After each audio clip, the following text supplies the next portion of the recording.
Hello everyone. Um, what I'm doing here, this is my VPython program for modeling the motion between three bodies, which I've assumed as the Earth, the Moon, and a random satellite. I have positioned the Earth at the origin so that it's easy, and here I have the masses. This is the approximate mass of the Earth. This is the approximate mass of the Moon, and the random mass for the satellite. And I've assumed some velocities. The Earth has 0, a random velocity for the satellite, and the Moon. This is approximately the real orbital speed of the Moon. This is the area of the main computations. We see. First we require the distance to. This is the. I'm just calculating the distance to put in the gravitational formula for the force on each body, which I've done here. This is the gravitational force on the satellite by the Earth, the constant, the product of the masses, the square of the distance divided by the square of the distance times the unit vector. And the force the other way around, or the force on the Earth by the satellite, is the negative of the force on the satellite by the Earth. That's how I calculated the rest of the 4 forces.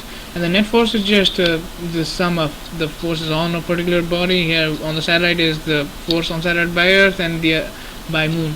The same way I've done the 3 net forces, which I've used to calculate the new momentums. Initial momentum plus impulse, or net force times delta t.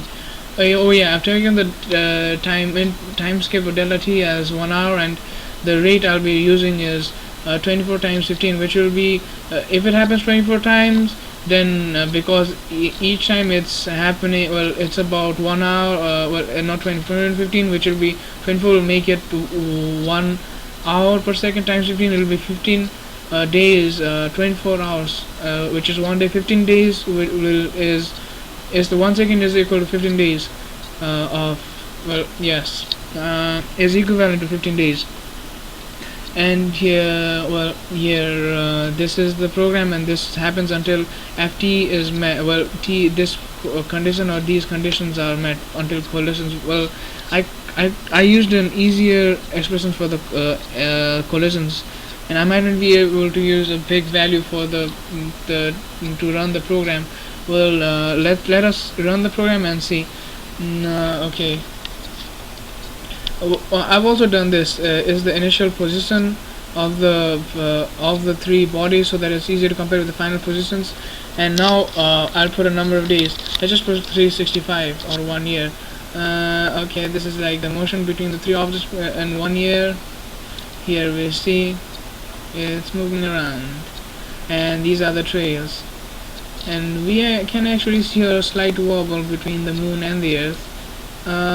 This happens until the t will equal 365, which I input. Let's see how it turns out. Okay, here, that was the end. So it's like 365 days over in a few seconds. Yes, and here are the final positions.